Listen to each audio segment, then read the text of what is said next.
Welcome, everyone, to Fantasy Foresight, the podcast. We're your hosts and co-founders of fantasyforesight.com, coming to you from the Rambo Fixture Company studios. I'm Ben. And I'm Jay. You ready to get rolling, Jay? You know it. Let's do this. All right, let's go. Welcome in, everyone. It is Sunday, July 26th, and we have got a special Foresight Sunday night episode for you, covering the wide receivers and the tight ends of the NFC East. We do have our guy, Steve, at FF_encyclopedia back with us tonight. And once again, Fantasy Foresight, the podcast, is live. How you doing tonight, Jay?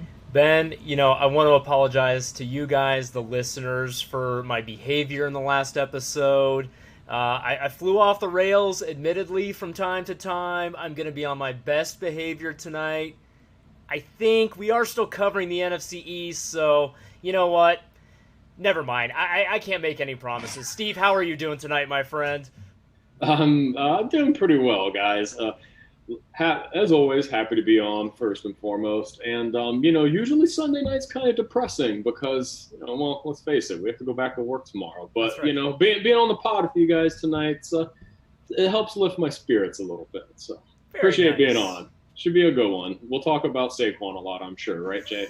That's right. Me and Josh Allen. I like it. Great. And just so, in case this is your first time listening, the way this episode works is that we are going to go through in order of their current redraft ADP according to 12-team PPR redraft at fantasyfootballcalculator.com. Those ADPs are as of today, and all of our fantasy football stats that we refer to are in the form of full PPR from weeks 1 through 16. So first up in order of ADP, as far as wide receivers and tight ends of the NFC East, you've got the Dallas Cowboys wide receiver 1, Amari Cooper, currently going as the wide receiver 13 at the 401 behind Juju Smith-Schuster, our guy Odell Beckham Jr., in front of DJ Moore and Cooper Kupp. Currently, the strength of schedule rank for the wide receivers of the Dallas Cowboys is 10th out of 32, and Pro Football Focus likes that offensive line as third best in the NFL. The current projection for Amari Cooper is wide receiver 15, and man, I was surprised to see that Total Foresight likes him as wide receiver 8. In the last 3 seasons, as far as fantasy points per game go, he has finished in 2019 as wide receiver 14, 2018 it was wide receiver 21, and 2017 it was wide receiver 42. Now, last season, he didn't miss a game. He had 75 receptions on 114 targets at a catch rate of almost 66%, 3 yards shy of 1,100 receiving yards, 14.6 yards per reception, and 8 touchdowns. His notable stat ranks, he was 11th in wide receiver fantasy points overall. He was tied for 14th in wide receiver 1 percentages. He was tied for 11th in wide receiver 2 percentage. And just so you know, that means the percentage of time that they finish as a wide receiver 1, a top 12, wide receiver 2, top 24, or wide receiver 3, top 36. And in wide receiver 3 percentage, he was also tied for 15th. So despite his up and downness, he does present percentage-wise, pretty nice ceiling and a pretty reliable floor as well. Now, however, when you do look at him from a week-to-week consistency standpoint, it is an entirely different situation. He was 27th in consistency. He was 42nd in consistency from weeks 10 to 16. I give other guys a little bit of an asterisk when they're going through injuries. Amari was as well, but the problem is with Amari is that he always seems to kind of be going through injuries. And as far as overall Foresight consistency, measuring how a player trends throughout the season, he was wide receiver 41 in that metric. Now, there are some notable stats from playerprofiler.com on Amari Cooper. He was 3rd overall in completed air yards, and he had 4 separate injuries on 12 total injury reports in 2019. I thought that was a very noteworthy. And let me walk you through the experience it is to depend on Amari Cooper as a high-producing wide receiver on your fantasy roster by reading off his weekly up and down finishes, okay? This is weeks 1 through 16 for Amari Cooper last year. First week, 16th, as far as wide receiver 16, then wide receiver 30, wide receiver 8, wide receiver 35, wide receiver 3, wide receiver 94, Wide receiver 17, wide receiver 13, wide receiver 4. Nice little 3-week run there. But then follows that up with wide receiver 54 and wide receiver 97. Then the last 4 weeks of the season, he goes wide receiver 22, wide receiver 12. But then in the most two important weeks of the year, he goes wide receiver 88 and wide receiver 55. I respect the talent and I love that offense, but I do not want to go on that roller coaster ride with him. No, and I feel like it's the same Amari Cooper experience pretty much every single season. And, I alluded to it a little bit in the episode Wednesday, but when I was looking over the red zone targets, as far as the Dallas Cowboys were concerned last season, I mean, not only did they not have like a high volume of passing when they're in that area of the field, like I was saying, we should just call it the Zeke zone, but Amari Cooper was only third on his team. You think of, your top wide receiver. The fact that both Zeke and Jason Witten both out-targeted him in the red zone, I thought was a little alarming to me. And then when you look at goal line targets, so targets inside the 10-yard line, very valuable ones for pass catchers. Amari had 3. Jason Witten had 6. So, to me, that just means like his touchdown upside's definitely capped a little bit. And man, guys, I don't know about you. I'll be interested to hear what you say, Jay, but man, I do not want him as my wide receiver 1. Like, if that's the way the draft breaks, I would be heartbroken to rely on him as my wide receiver 1. No, I'm with you guys. And Amari Cooper does seem to be a little bit more of a polarizing player, even going into this season than before. And he's been a pretty polarizing player in fantasy the last several seasons based on his inconsistency at times. So with all that being said, I think heading into this season, it's more so just because they did draft CeeDee Lamb. And there's a lot of excitement over that talent in that offense. They still have Michael Gallup, a guy who's often forgotten for some reason. And so you have 3 pretty talented wide receivers in that offense. Can they all be fed? And I think that ties into more concern over his consistency. And that being said, I'm very surprised that he's actually being drafted ahead of his aggregate projection. It's very surprising to me, and it's not... I'd rather go the other direction. If I can get him at a discount, then I might be willing to take that shot, but I'm certainly not going to pay a premium. Absolutely not. All no right. argument from us in total. We're all in agreement on Amari Cooper. All right, well, that's interesting. Let's see if we're all in agreement on this next player who really was a standout receiver during his rookie season, and that's Terry McLaurin of the Washington Redskins. He is the second wide receiver drafted out of the NFC East right now as wide receiver 23, going behind Tyler Lockett, T.Y. Hilton, and ahead of Keenan Allen and Courtland Sutton.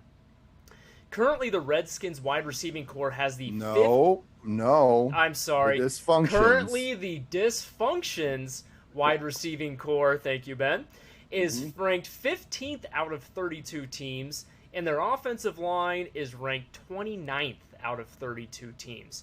Now, Terry's current projection is WR23, and Total Foresight is pumping the brakes a little bit more for the sophomore, ranking him as WR36.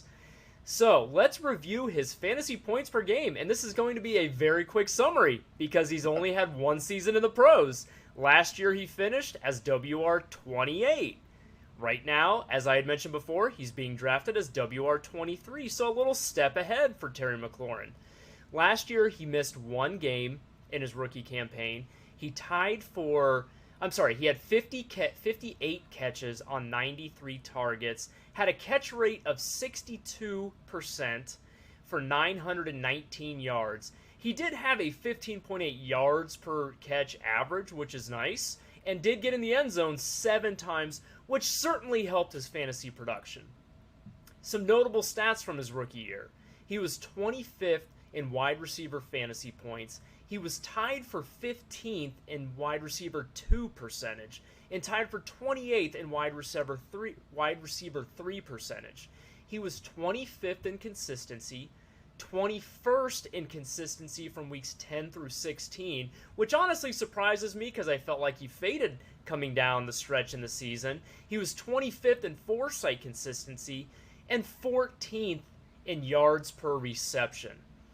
Now, he was 6th in percentage of average targeted air yards with 37% on his team. So check this comparison. He was 4th in snap share, 3rd in route participation, 12th in yards per target. Versus he was 1st in contested catch rate and 40th in target rate. Poor guy. My goodness. So let's take a look at the pros. He's a former Buckeye, obviously, so that's going to go on the pro column. It's his second season. He's the established #1 pass catcher on that team. His notable 29 stat ranks were impressive in his rookie campaign, and his quarterback, Dwayne Haskins, has another year under his belt. So let's move on to the cons. His WR25 finish was supported by 7 touchdowns, and I'm just not sure he gets back to that number this year in that offense. So if the touchdowns come down, his volume has to substantially increase just to break even with his performance last year.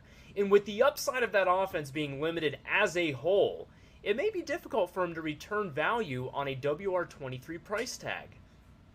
Yeah, Jay, you hit the nail on the head, really, because that's probably one of the largest concerns. 7 touchdowns doesn't seem like a monumental number, but he was living off of some pretty big plays to acquire those touchdowns. I mean, only 3 of them came by way of the red zone.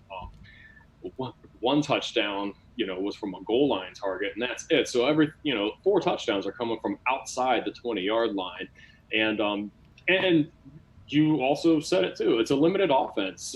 We're talking about a team that just is at the bottom of the NFL when it even comes to red zone activity, period. So, man, you do feel bad for the guy being attached to that offense, but sensational talent, and interested to see what Benny has to say. Bingo, Steve. I mean, the player profiler stats are really what catches my attention on the Terry McLaurin row more than anything else. The guy in his rookie season in a terrible offense was able to be wide receiver 25 overall, despite being 1st in contested catch rate and 40th in catchable target rate. It tells you how bad his quarterback play was and how tightly the defense was solely focused only on him because he was like the only legitimate offensive weapon in that passing game. So if all of a sudden they even get average quarterback play, I'm through the roof excited about this guy, but until you show me something different over there in Washington, I'm probably going to pass at a price tag of wide receiver 23. Listen, let me give you a few more pros for Terry McLaurin besides being a Buckeye and his quarterback being a Buckeye and his quarterback who is doing everything he can to improve on that. Like you said, Ben, horrible rookie season as far as contested catch rate and catchable target rate. He had a hard time going up and making plays, and that is evident in his catch rate of 62.4%. So if Dwayne Haskins can come on and give him some better service out of the quarterback position, and maybe if our guy Antonio Gibson can get in there and soften up the defense a little bit, maybe he won't be 1st in contested catch rate. So even if his touchdowns do come down a little bit, maybe having a few easier catches here and there and increasing that catch rate could offset maybe a lag in touchdown production. But even then, we're talking about meeting WR23 or 25 at a WR23 price tag. Yeah, it's just there's just better gambles out there that can be had. That you can roll your dice on a much higher odd play than that. Is it going to surprise me if he, like we all agree on the talent? Jay's obviously a big Buckeye fan, but it's just the offensive situation as a whole there, and specifically the specific poor quarterback play he is faced with is what makes me shy away from him more than anything. Ben, really at the end of the day, he's being drafted at his ceiling right now, and that's just not a price you like to pay for guys. You like to get more of a value, a better deal out of guys, especially in his situation. But hey, it's been a while since we've had some really good news out of Washington. Did you guys see today that Alex Smith is finally cleared medically to get back to football activity? Absolutely. Man, big fan of Alex Smith on this podcast. You know, Stefania Bell did a great job with ESPN doing the whole documentary on his whole journey and his terrible injury. Yeah, but for him to come all the way back, forget about whether or not he starts or anything like that, but just for him to be back and healthy is awesome news for the first time in a long time out of Washington. Yep. So moving on to the next relevant wide receiver in this division, we have another Dallas Cowboy up, and it's a guy that I really like in Michael Gallup. He's currently going as wide receiver 33 at the 7-10 behind Brandon Cooks and Jarvis Landry and in front of Tyler Boyd and Deebo Samuel. Very interesting group and tier of wide receivers right there. Again, like we said, the Cowboys have the 10th best strength of schedule for the wide receivers, outstanding offensive line. Michael Gallup is currently projected as the wide receiver 32. Total Foresight really buying into what he did last year and has him currently as wide receiver 19. In his rookie season in 2018, in fantasy points per game, he was only wide receiver 100. Last year, he took a massive step and was wide receiver 27 in fantasy points per game in 2019. And that was despite missing 2 games. He still had, in 2 less games than normal, 61 receptions on 106 targets, a very low and surprising 57.5% catch rate, 1,009 receiving yards, 16.5 yards per reception, and 3 touchdowns. He was wide receiver 30 overall. Like I said, wide receiver 27 in fantasy points per game. He was tied for 28th in wide receiver 2 percentage and tied for 13th in wide receiver 3 percentage. He was wide receiver 22 in consistency, wide receiver 26 in consistency weeks 10 to 16, and he was wide receiver 34 in Foresight consistency. And as far as the big play yards per reception number, he was 11th, wide receiver 11 in that category. So an absolutely big play beast, and a bigger play guy than his counterpart Amari Cooper, I might add. And as far as some notable stats from Next Gen Stats and PlayerProfiler.com, he was 11th amongst all pass catchers, not just wide receivers, but all pass catchers in yards after the catch per reception over expected yards after catch per reception. So what he was expected to do versus what he actually did, he was 11th best amongst everyone who catches passes in the NFL. I thought that really jumped out to me. He was 14th in completed air yards, 12th in yards per target, and he was 8th in drop rate. 8th best hands in the league. You got to love that. Yeah. Randall Cobb and Jason Witten vacated a combined 156 targets from 2019. Thus, CeeDee Lamb's arrival does not scare me for Michael Gallup. His fantasy performance was supported by just 3 touchdowns last year, and his catch rate was less than 58%. I think both of these stats have very good chance to increase in 2020 to complement his sustainable target share, making him a very solid wide receiver 3 with upside this season. And remember, this guy did everything he did last year after tearing his meniscus in week 2, finishing as wide receiver 11 the very first week he returned in week 5. Yeah, I'm kind of right there with you as far as Gallup's concerned, Benny. When you look at where you can have him in drafts and how he produced last season, and like you said, on only 3 touchdowns to support that, you have to think like worst case scenario, he has 3 again, and that's a really low number, and it's likely to grow.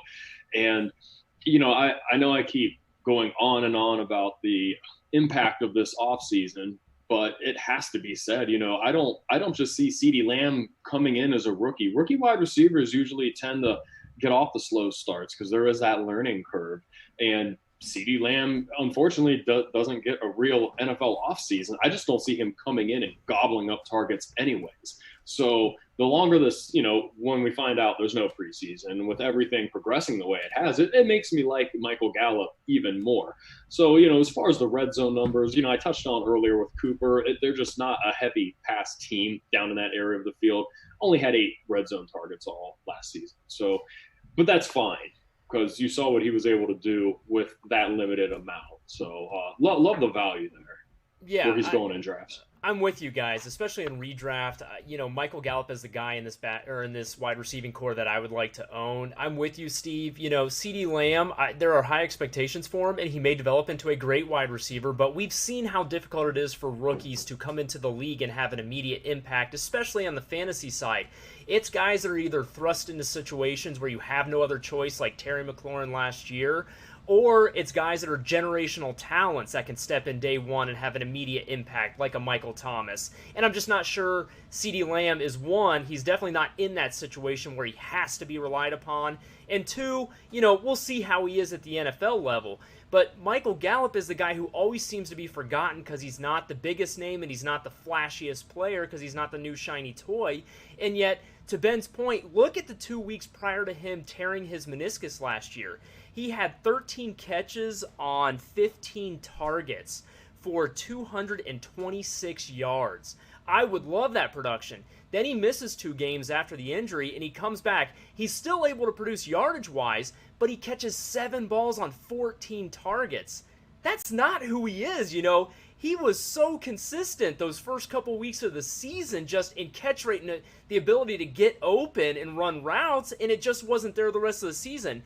In fact, the rest of the season, his percentage never even came close to touching his catch rate those first 2 weeks of the season. So heading into 2020, being fully healthy now, I love Michael Gallup, and I love his price tag.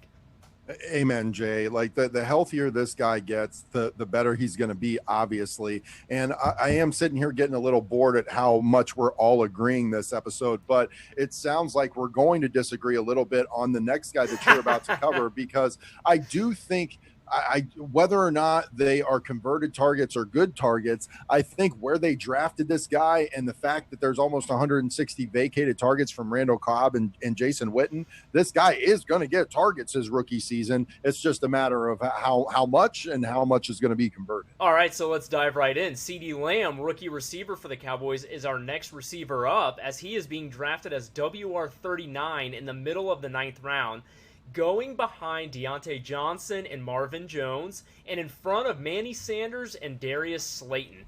Very interesting group of wide receivers we have together at that spot in drafts. As we mentioned, the Cowboys wide receiving core has the 10th best strength of schedule and the 3rd best offensive line. Now, CeeDee Lamb is currently projected as WR51. I just told you he's being drafted as WR39. We don't have him showing up in the Total Foresight rankings as of yet, but that will be resolved shortly when we have some breaking news, probably early in the week after this airs. His fantasy points per game, obviously he's a rookie, so he didn't have any, but his career at Oklahoma, in 2017, he had 47 catches for 807 yards for a 17.5 yards per reception rate and 7 scores. In 2018, he increased that production to 65 catches for 1,158 yards and a 17.8 yards per reception rate and 11 touchdowns. Then in 2019, it can't possibly get better, can it? It can.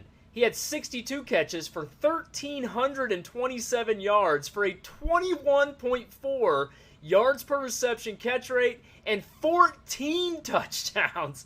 Each year, he improved his yards per reception and touchdowns. So, they list his best comparison on playerprofiler.com as, wait for this, Jerry freaking Rice. Wow. Right. All right. Some additional notes on CeeDee Lamb before I hand it over to you two guys. He is Dane Brugler's 2020 rookie WR1 and describes him as, quote, a balanced athlete with the body fluidity of a much smaller player and the ball skills and competitive nature of a much bigger player, projecting as a high-ceiling NFL starter due to his playmaking instincts, close quote. Like Ben just mentioned, look at all those vacated targets. CeeDee will definitely have an immediate role in this offense to the tune of 75-plus targets. The only questions are how he acclimates to the NFL and how much will he be able to develop chemistry with Dak in this unique COVID offseason. Yeah, I mean, those really are the questions that will be interesting to have answered this seaon. Like I mentioned previously, talking about Gallup, there usually is a little bit of an acclimation period, and with this offseason, who knows what that's going to be like for CeeDee. But for me, anyways, looking at the round 9 price tag, like if that's a guy you want to take a shot on, you already have built your starting lineup. I get it. I don't know if that's necessarily something like I'll be trying out, but I'll say this: if he does get off to a slow start, you'll probably see him end up. He'll end up getting cut, and he'll be out there, and then someone else at that point you could go pick him up for free, because you're right, Ben. There's a ton of vacated targets. So yeah, and we're on the same page. You started talking about it, Steve, and the Michael Gallup role, and we were already thinking about it. He is going to have limited opportunity to develop chemistry with Dak this offseason, and it is a step to take in the NFL. However, man, you look at that career at Oklahoma. I mean, for a guy to come in right away and produce at the level he did, and then each and every year improve on not just yards per reception, but also touchdowns. Like that gets my attention. The draft equity, the draft capital in the middle of the first round obviously gets your attention. We'll see how much guys get to start, working together and then this and that. It seems like things are starting to open up and start to happen just a little bit, step by step, slowly but surely. So it'll be really interesting to see. But for me, I am a Michael Gallup guy. If I'm going to take my shot, it's probably going to be on Michael Gallup. And if I miss on him at the late 7th, middle of the 8th, or wherever, I'm probably going to go a different direction than CeeDee. But I am not going to fault anybody for taking a shot. If you're a big-time fan of him in college and you think he's absolutely going to translate, the numbers are certainly on your side. Yeah, Ben, real quick, I may differ with you a little bit there. I mean, I said I'm a Michael Gallup guy, and I am, but where CeeDee's going in the draft and the guys going around him with Deontay Johnson, Marvin Jones, Manny Sanders, and Darius Slayton, out of that group, if you're looking for a player with some upside – and you're looking for some trade capital, I mean, the name has some panache right now, at least early, and like Steve said, he may get off to a slow start, but, if he's able to produce a little bit, if he does get those targets, he could become a flashy name. And again, if you're looking for a wide receiver with some upside, those other names may be a little bit safer. They might have safer floors, at least initially, until we see what CeeDee Lamb is able to come in and do. But boy, I like it a little bit in that grouping, at least. Yeah, I mean, I personally like the upside of Deontay Johnson a little bit more. I like the stability of Marvin Jones a little bit more. Manny Sanders is a bit of a question mark in his new offense, but he showed us all that even after Achilles injury at his age, he still has it. Yeah, exactly. Now, that leaves one guy on that list, and he is the one next up in this episode. Hey, I like it. And that is New York Giants wide receiver Darius Slayton. Like we just said, going behind CeeDee Lamb and Manny Sanders as the wide receiver 41 at the 909, right in front of Jerry Jeudy and Mecole Hardman. The Giants have the 22nd ranked strength of schedule for the wide receivers this year, and they've got the 20th ranked offensive line. So the 2 strikes against them already. His current projection heading into 2020 is wide receiver 48. So already he's being drafted ahead of his projection. Total Foresight, though, disagrees with me personally and his current ADP and has him as wide receiver 38. The man finished as wide receiver 34 in fantasy points per game in 2019. He did miss 2 games. He was able to produce 690 yards on 75 targets and convert of those 44 receptions.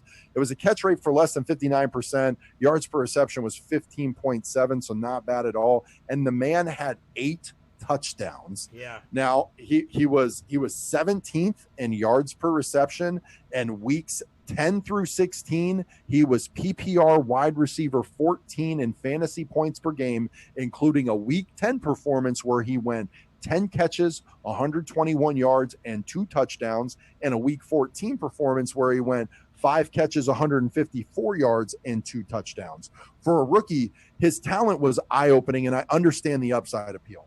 However, I personally don't feel comfortable betting on the upside of the passing offense in year 1 of Jason Garrett's era as the offensive coordinator. Thus, I personally prefer the cheaper and more steady Eddie type of New York Giants wide receivers later on in the draft.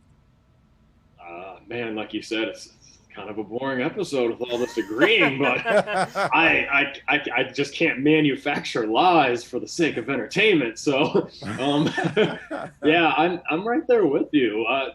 I really don't. It's a little head scratching to me that out of all the pass catchers for the Giants, that he is the first one off boards and drafts. Yeah.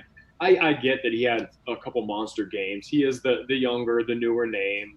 Jay, you allude to that a lot, with some of these players. And I think Darius Slayton has a little bit of that going for him. But, man, yeah, I'm right with you, Benny. All right, so here's the reason why I'm a little bit afraid of Darius Slayton and why I can't seem to pull the trigger on him in any draft so far. We always You just have one reason? You just have one? I do.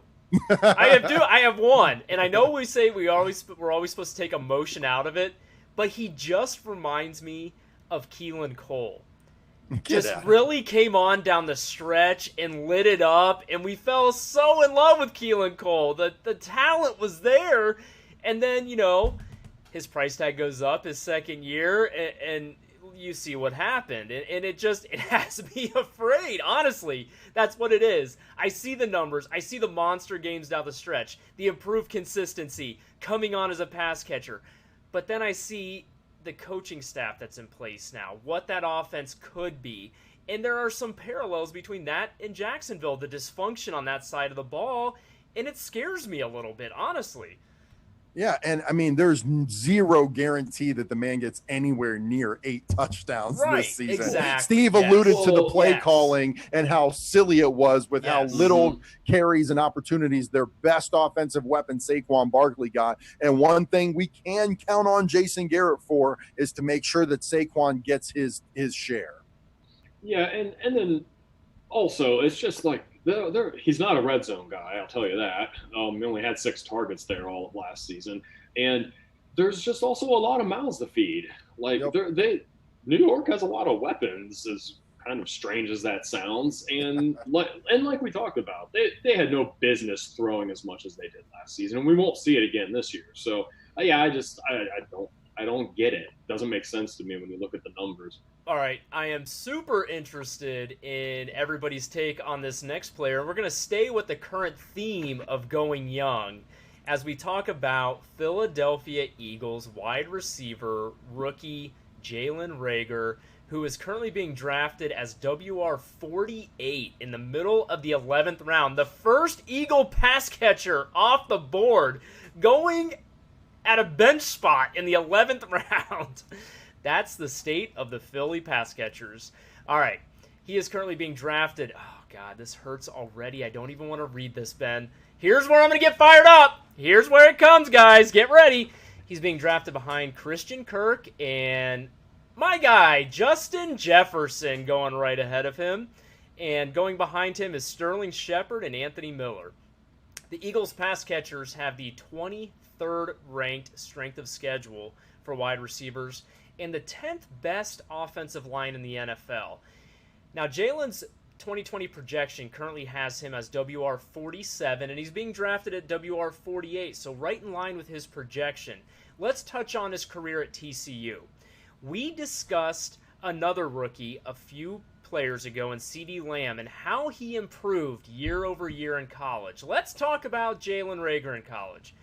In 2017, he had 33 catches for 576 yards for a 17.5 yards per reception rate and 8 touchdowns. In 2018, he had 72 catches. Boom, explosion, more than doubling his catches for 1,061 yards and a 14.7 yards per reception rate and 9 touchdowns. Something then happened that offseason. They got a brand new freshman quarterback. Okay. Came to town. So then in 2019, he ended up with 43 catches, 611 yards, and a 14.2 yards per reception rate and 5 touchdowns.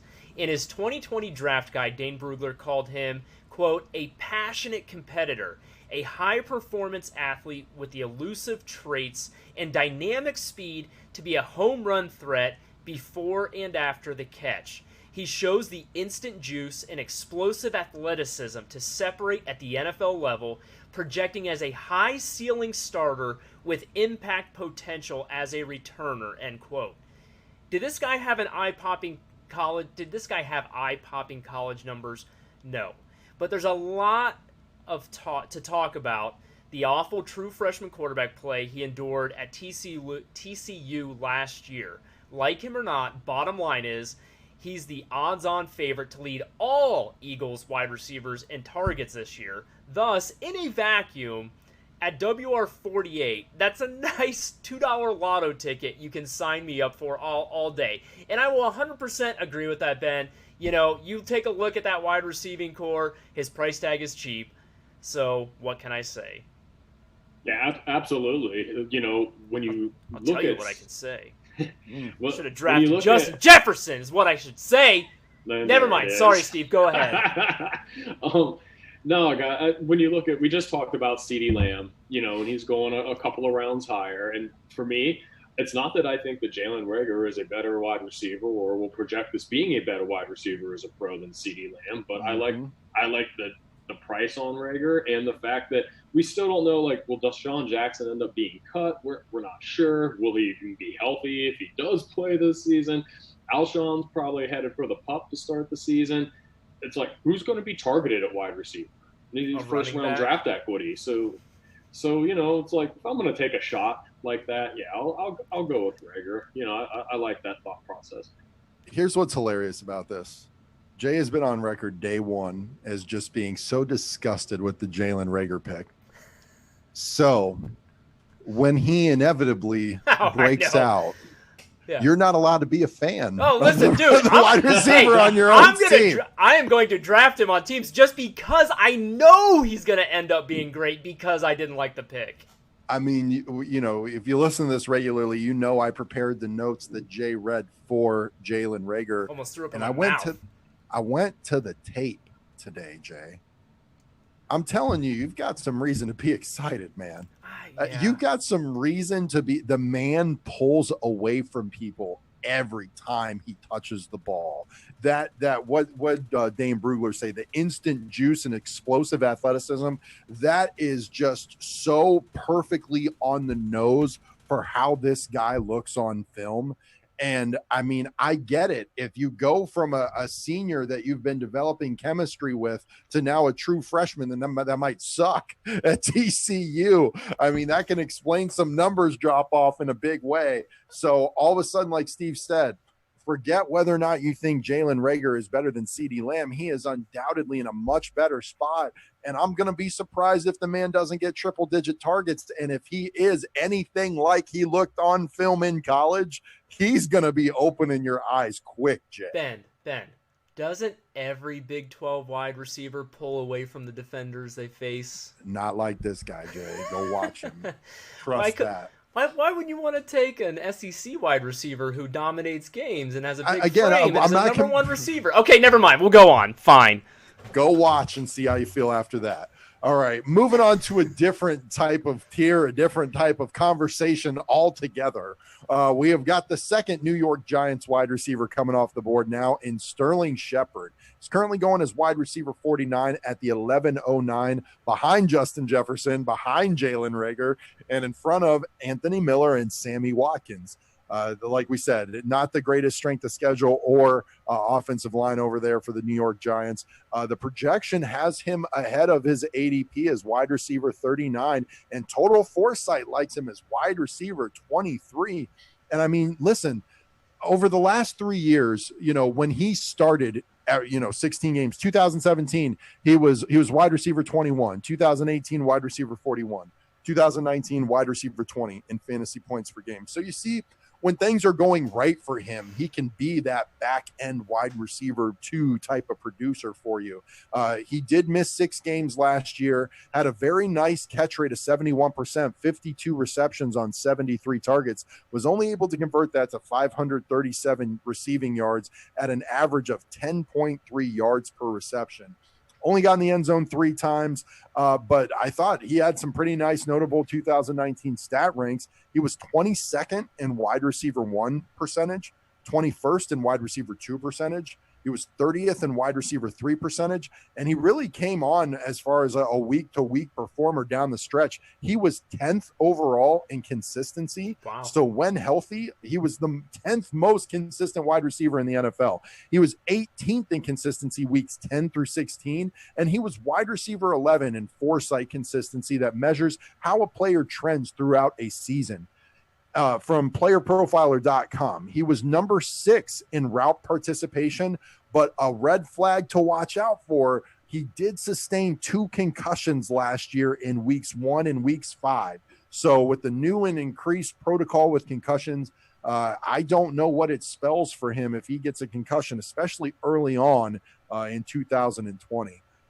So far in his 4-year career, he has a pattern where he starts every game 1 year, then misses 6 starts the following year. He's done that twice in his 4-year career. He plays all, miss 6, plays all, misses 6. So number 1, hopefully we can bank on a full season for Shep heading into 2020. And number 2, in his limited time with Daniel Jones, he led all Giants wide receivers with 8.1 targets per game. And as we all know, at the wide receiver position, targets are king. Sterling Shepard, if he can be healthy and on the field at that wide receiver 49 price tag, he is going to be a steady Eddie, nice performer for you, especially in PPR formats. And again, I have to agree with you. Like you said, Ben, targets are king, and you look at the price tag that he has, and he did, even in just 10 games, he did lead the New York Giants in red zone targets. He's that guy for them down around that part of the field.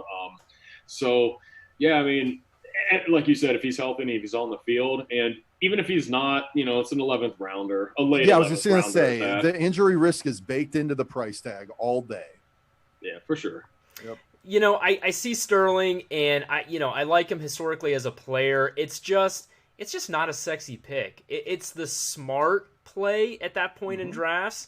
It's just not the fun, flashy play. So it's a little bit of a boring pick, but it's what you probably should do at that point in drafts because you're getting WR2-ish production and consistency out of a player that you're drafting as WR49. So again, the smart but just not flashy play at that point in drafts. He's your fantasy football vegetables. Yeah, exactly. Well said. Yep. All right, let's move on to the next exciting player. Being drafted as WR52 is old Jalen Reagor, going behind Anthony Miller and Sammy Watkins, and in front of N'Keal Harry and Brandon Ayuk from the Niners. Okay, fine, it's Desean Jackson. Is that better? You may call him by his real name?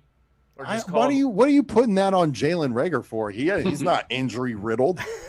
No, but he's flashy and fast and can return kicks. Look, Desean was the man early in his career. I'll admit it. Okay. So you think Jalen Reagor's the man early in his career? What are you comparing these two for? Whatever. All right, let's move on.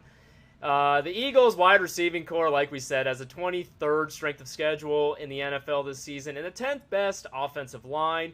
Desean Jackson, assuming he plays this season, is currently projected as WR57 with a price tag of WR52, as I had mentioned, so pretty much in line with where he's projected.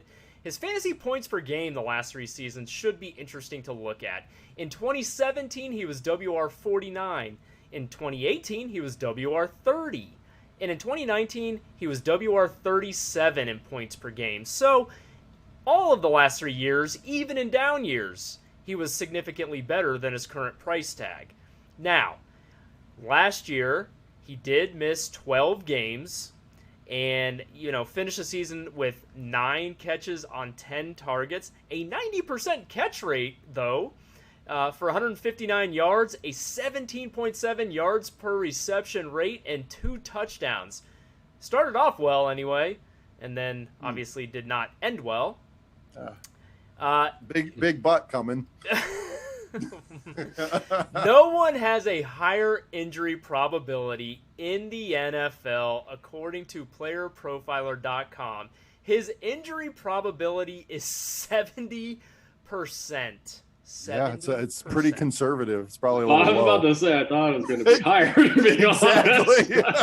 He has like 99.9. Let's dig in deeper to this. Desean Jackson has now missed 26 games due to injury over the last 5 seasons, and he's played and started in less and less games each of the last 4 seasons. I have zero confidence in his durability, and I'm not sure he'll even be on the Eagles roster come August. Unless we're talking about a late-round dart throw in best ball, then I just can't justify investing any draft equity in him whatsoever anymore.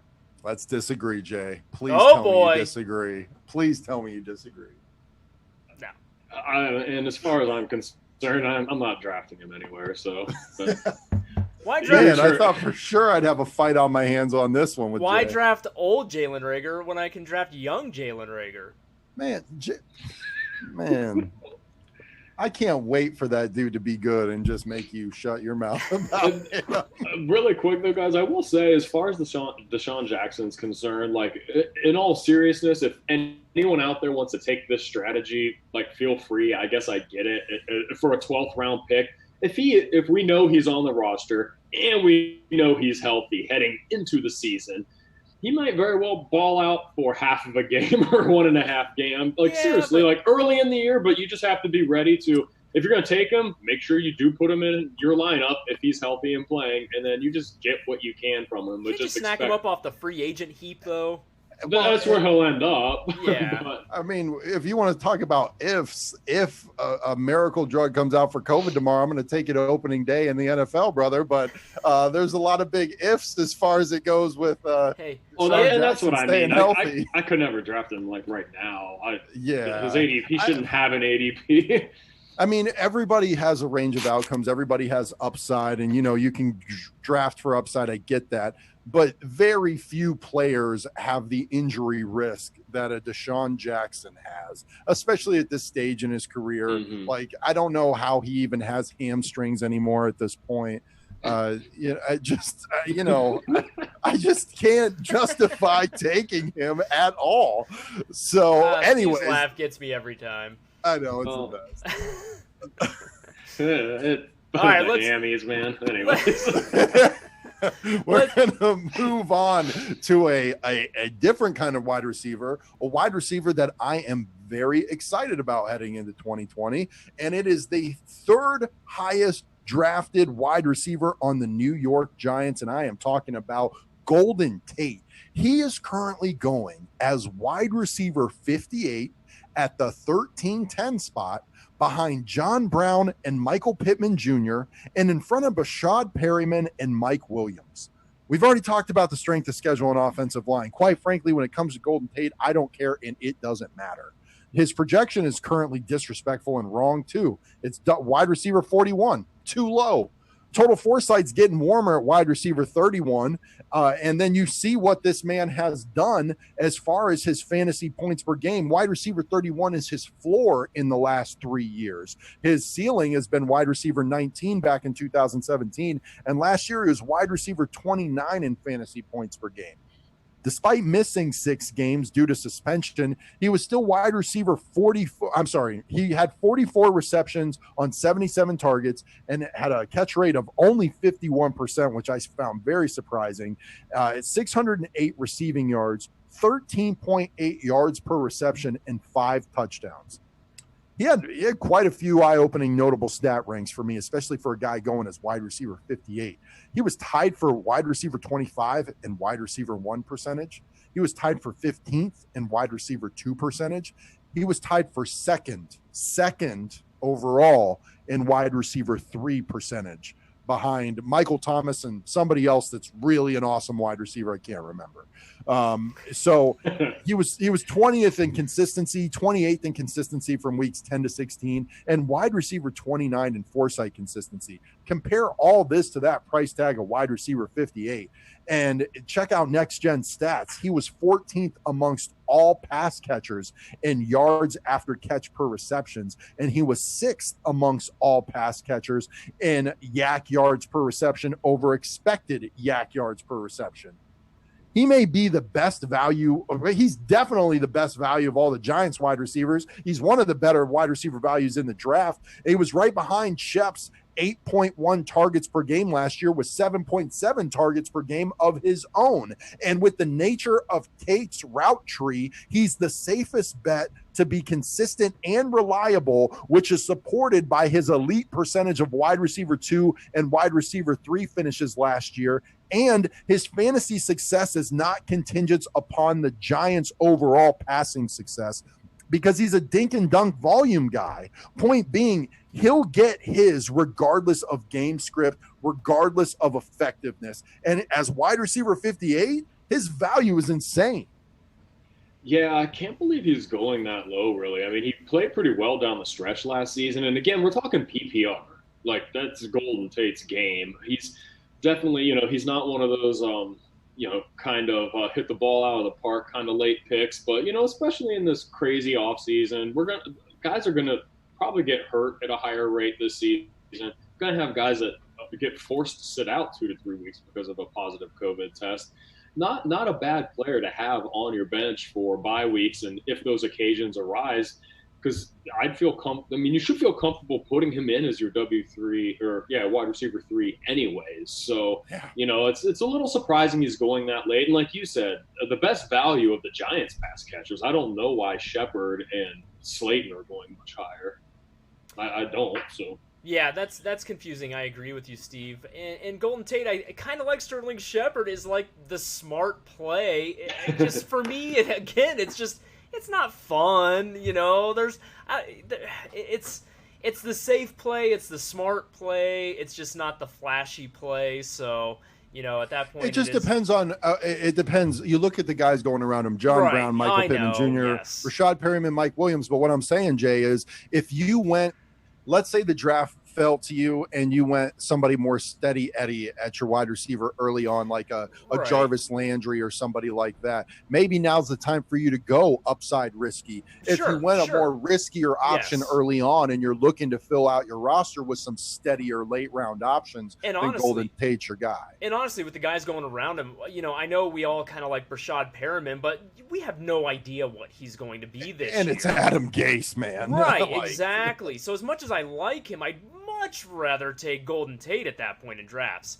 All right, let's finish up the wide receiving core with another... Oh, God, why'd you do this to me, man? With another Eagles wide receiver. This time, it's Alshon Jeffery. Boy, normally the WR1 on this Eagles offense, but injuries have just plagued him the last couple of seasons. Currently, he is still being drafted as WR62 behind Mike Williams and Robbie Anderson and in front of Alan Lazard and Curtis Samuel. My, how the mighty have fallen. Okay. I was thinking the exact same verbatim phrase, man. His 2020 projection has him as WR75, so he's actually going a little bit ahead of where his projection is. Total Foresight is giving him the benefit of a fantastic career at WR24. Again, we have some updates coming that should be released anytime, and I am sure that is very likely to change dramatically. Let's look at his past 3 years of fantasy points per game. In 2017, he was WR22. 2018, WR23, and 2019, WR39 in points per game. When he's on the field, he is a great wide receiver. The problem is last year he missed 6 games. He did have 43 catches on 73 targets for 490 yards, an 11.4 yards per reception rate, and 1 score. Some notable ranks from last year. He was tied for 25th in WR1 percentage and tied for 35th in WR3 percentage. According to PlayerProfiler.com, he has a 60.8% injury probability, number 13 on the list. Eagles are in trouble again at wide receiver. Don't worry, though. They have last year's flashy rookie coming back in J.J. Arcega-Whiteside, who did absolutely nothing. I'm sure he will take a major step forward as a sophomore to lead that young wide receiving core. We still have 2 more Eagles to help you save the day and save the season, as Listen, you well know. They're going to be the next AB and Juju. Don't you worry, Ben. It's going to be great in Philly. All right, Alshon will be 30 this year. He's only played 1 full season since 2015, and he's expected to start this season on the PUP list once again. Be smart and acquire this guy for free at the right time as a free agent if you even roster him at all. And I'm saying this as an Eagles fan, unfortunately. And that's absolutely right. He should not be getting drafted whatsoever in redraft. The only scenario I can think of that would be somewhat wise, but you'd be burning your IR spot, is if you do have an IR spot, you could throw your last pick in the ring, slot him in there, and go grab someone. But there's probably going to be injuries those first couple of weeks of the season, so you might not still want to clog your IR spot for could be really slow to ramp up and get back into the season, old man Alshon Jeffery. How sad is it, though, that a guy who's going to start the season on the PUP list is being drafted and J.J. Arcega-Whiteside is not? Just saying. It is sad, and just get over it. Everybody busts. Like, you have a Super Bowl. You're talking to a couple Browns fans. Stop crying.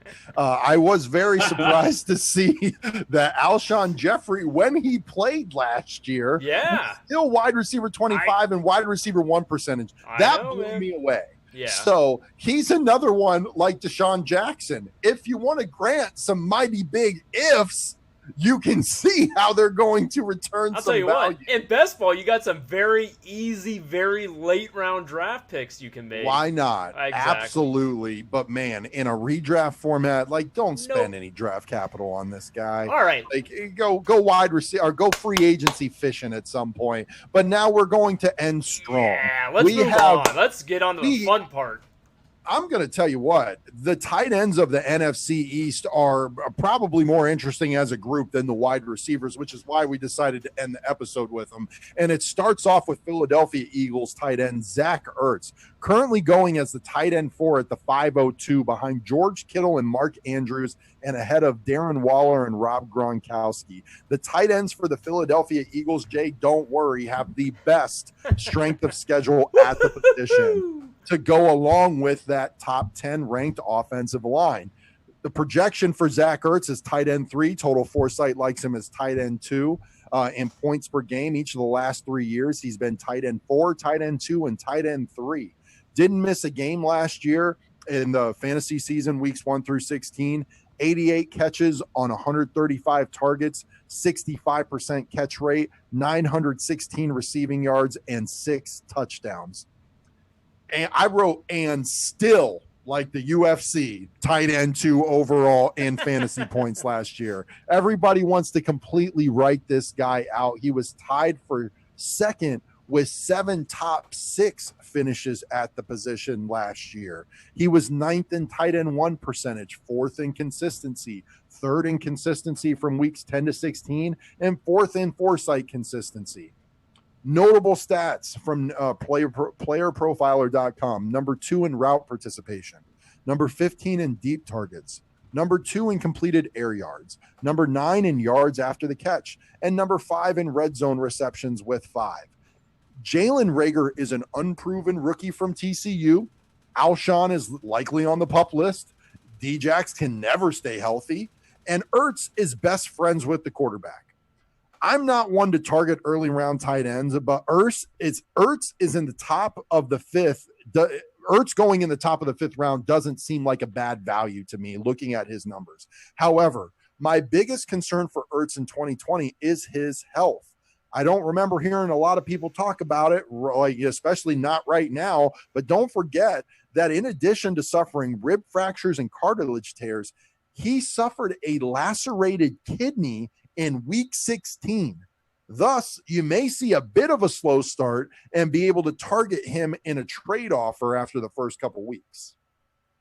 Yeah, I have to admit, I, for one, totally forgot about the lacerated kidney injury till just now. So thank you for pointing that out.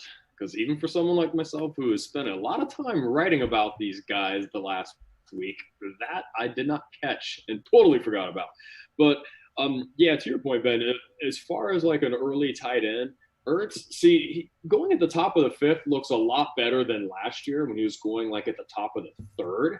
Yes. And you knew the regression he was going to have last season after that bonkers record-setting 2018. And like you mentioned, we've already gone through all the wide receivers. There's question mark upon question mark with that crew. But what we do know is Carson Wentz will target his tight ends. And Zach Ertz, he was 3rd in the NFL tight end red zone targets. And man, in the 5th round, you can't.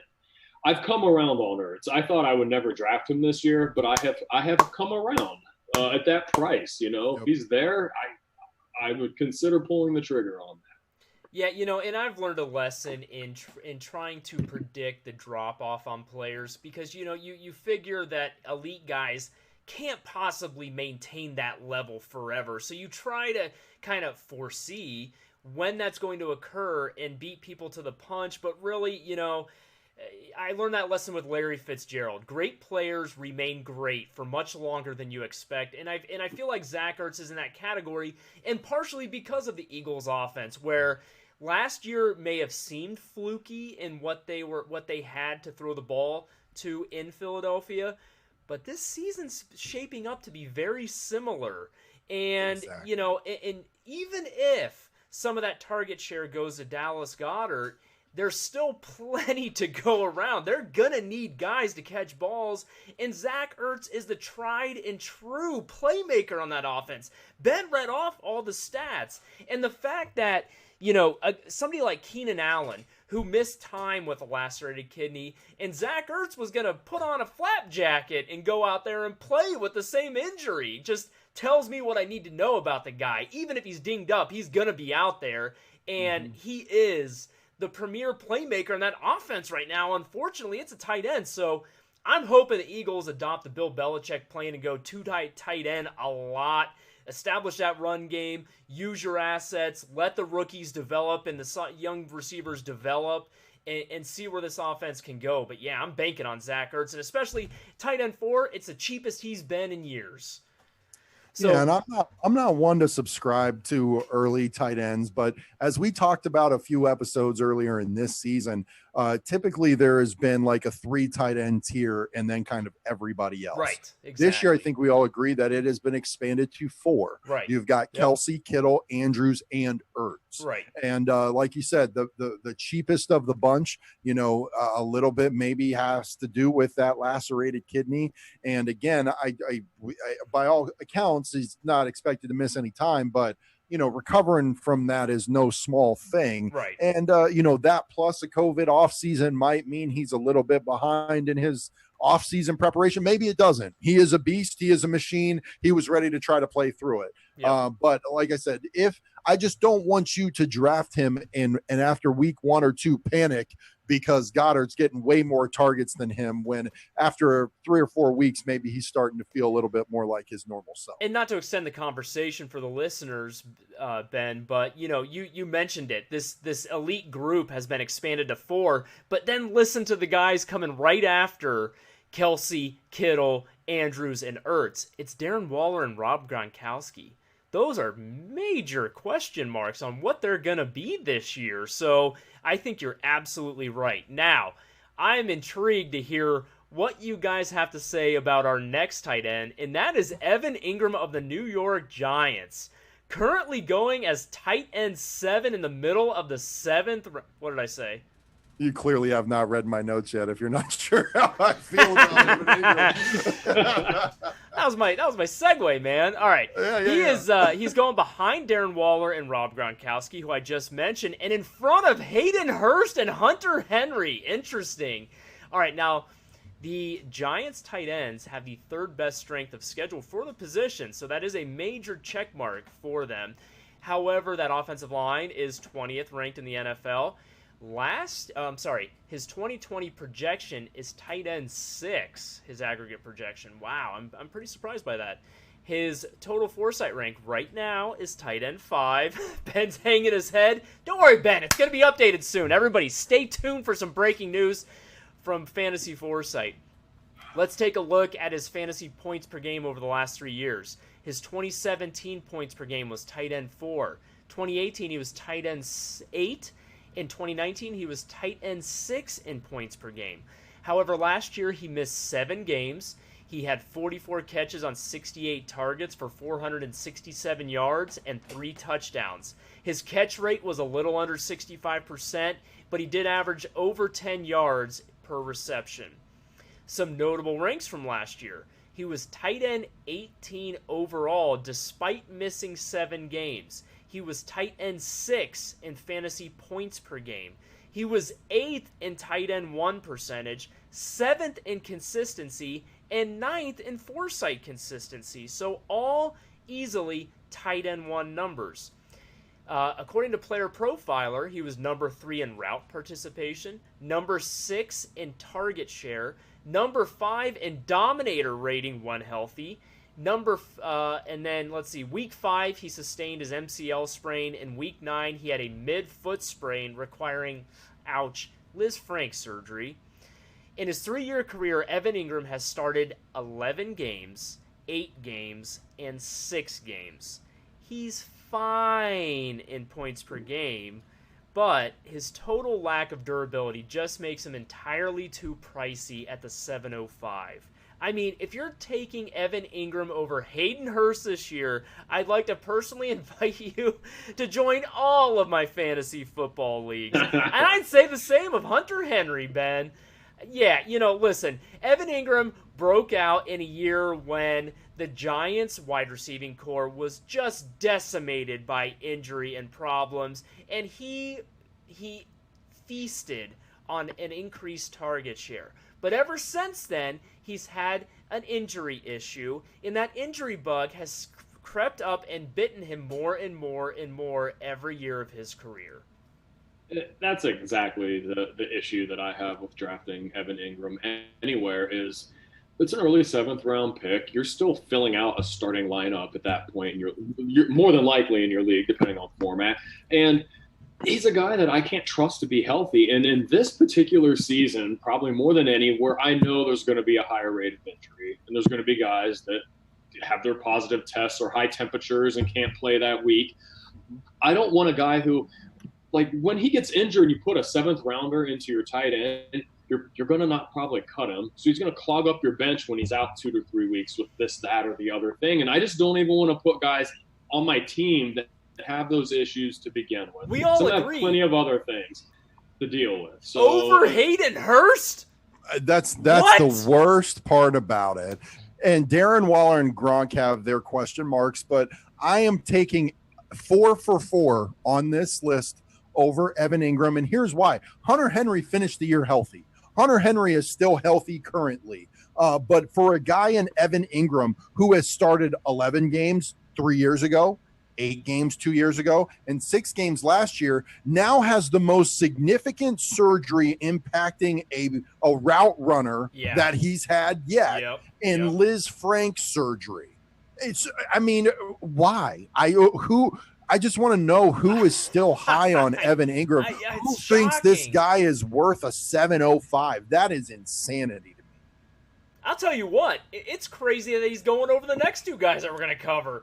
You know what? You're absolutely right. And I'm surprised to put this guy in that category. Unreal. And we are talking about the new tight end 1 for the Dallas Cowboys in Blake Jarwin. That's right, Blake Jarwin. He's currently going as the tight end 18 at the 13-12. And in a standard 12-team PPR redraft league, there's only one tight end being drafted behind him, and it's Jack Doyle. The guys going in front of him are Jonnu Smith and Dallas Goedert. Now, by position, at the tight end position, Dallas Cowboys have the 9th best strength of schedule, and they have the top 3 offensive line. Jarwin's only projected to be tight end 20. Looking forward to see where he shakes out in total foresight after we have some updates later this week.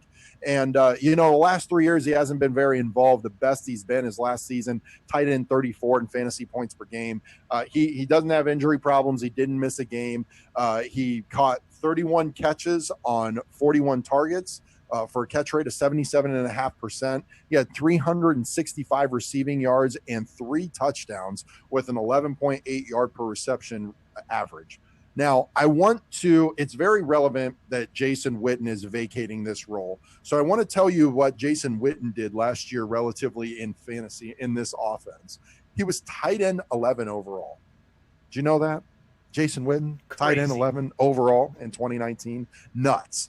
He was tight end 14 in fantasy points per game, tight end 12 in tight end 1 percentage. He was 10th in consistency, 15th in consistency weeks 10 to 16, and 13th in foresight consistency. And he's also a lot older than Blake Jarwin. He was also back to Blake Jarwin. He was number 6 last year per playerprofiler.com in yards per target and number 5 in QB rating when targeted. Wow. While Witten was still there, Blake Jarwin still carved out 40 targets of his own in 2019. In 2020, if Jarwin gets all of his own 2019 targets plus just half of Witten's vacated 2019 targets, he'll match Witten's 79 tight end targets from last year, which was 8th most of all tight ends. And now let's pretend for a second that Blake Jarwin gets 2/3 of Witten's vacated targets. That's still a very conservative, non-crazy amount of targets. That would put him at over 90 targets, which in 2019 was less than only Zach Ertz, Travis Kelce, Darren Waller, George Kittle, and Mark Andrews. Wow. About 50% of the time, actual tight end ones are drafted outside the top 12 tight ends. After walking you through Blake Jarwin's outlook, you can kind of see his path there, right? I definitely agree. And theme I of know, the night. all right. And to kind of build upon, the picture that you were painting there, Ben, so for me, when I thought about Blake Jarwin and, hearing a little bit of buzz about his name, and I'm like, man, there's already too many mouths to feed. Who cares? Who is this guy? But then when you start looking at like the red zone numbers, and like we alluded to, Dak doesn't really target wide receivers down around that area of the field, but he certainly targeted and has throughout his career Jason Witten when he was there. And, like I mentioned earlier, Jason Witten was second in the team in red zone targets. He led the team in goal line targets. Those are very valuable for a tight end. And I have to assume that without Jason Witten there, that Dak will probably target Jarwin down around that part of the field. And one other thing that I like is the Cowboys liked him enough to extend his rookie deal like a year before they even had to. A little thing, but it just makes you think like, well, they must have liked what they had in this guy. They wanted to make sure they secured him before he could become a free agent. So it's like you look at that, you think of the vacated targets, having that goal line pass catching role. It's kind of you could see where he cracks into that tight end 1 range at the end of the season, and you wouldn't be all that surprised. And what do we say? It all comes back to price. And going at tight end 18, like Ben said, after Steve's consistency study, we found that just about every season, half the tight ends drafted don't finish in the top 12, and half that are drafted outside the top 12 or go undrafted finish as tight end 1. So you start evaluating all the rest of the tight ends and say, all right, what group of 6 are going to be the guys that surprise this year? And there's always a name or two that comes out of nowhere. Would it be surprising if Blake Jarwin was one of those names? Right. And peek behind the curtain, as interesting as Blake Jarwin is, our next guy is even more interesting. So we flip-flopped him and Blake Jarwin to make the last guy of the episode a pretty interesting one. But can you guys believe at the end of drafts right now, you're looking at a list of Mike Gesicki, Jonnu Smith, Dallas Goedert, Blake Jarwin, and Jack Doyle. I like those guys to finish as a tight end 1 just as much as all the guys going from ADP tight end 5 on. Absolutely. All of them. And if that's not testimony as to why you should wait on drafting a tight end, there are plenty of great options near the end of drafts. So that leads us into our final player of tonight's episode. And Ben was kind enough to flip-flop him, 1, so we could end with a very interesting tight end, and 2, to let me end with an Eagle with upside that I could talk about. So next up we have Dallas Goedert, who is being drafted as tight end 17, like he said, behind Mike Gesicki and Jonnu Smith, in front of Blake Jarwin, who we just covered, and Jack Doyle. The Eagles have the best strength of schedule for the tight end position. They have the 10th best offensive line, a great combination of metrics. His 2020 projection is tight end 18. Like I said, he's being drafted as tight end 17, right in line with that. You're not overpaying. His total foresight rank in 2020, this one we like right now, and it'll be interesting to see how it adjusts, but currently tight end 12. let's review his fantasy points per game so far in his career. His rookie season, he finished in as tight end 28 in points per game. Last year, a major jump up. Tight end 12 in fantasy points per game. You've already seen him crack the top 12 in points per game. Last year, he missed one game. He had 54 catches on those 77 targets for a 70% catch rate. He had 542 targets for a 10 yard per reception average and 5 touchdowns. Some notable ranks from last year. He was tight end 10 overall, tight end 12 in fantasy points per game, 10th in tight end 1 percentage, 12th in consistency, 8th in consistency weeks 10 through 16, and 8th in foresight consistency. Do you see the trend of all those top 12 numbers, and he's being drafted as tight end 17? Stay tuned. He was also, according to Next Gen Stats, 12th amongst all pass catchers in yards after catch per reception. Wow. That's not just tight ends. That's all pass catchers. Wow. Yeah. Some notable stats from playerprofiler.com. He was number 5 in yards after catch to go along with that. And number 6, Steve, in red zone receptions. The same arguments Ben made about the Eagles wide receivers in favor of Zach Ertz also 100% apply to Dallas Goedert, and you can snag Goedert at the end of the 13th instead of the top of the 5th. Plain and simple, this guy showed what he could do last season week in and week out. And with Ertz recovering from a lacerated kidney and the Philly wide receiving core looking no more solidified than last year, what makes you think Goedert won't do exactly what he did in 2019 or even better in 2020? Yeah, so this is one I actually have to agree pretty hard with you.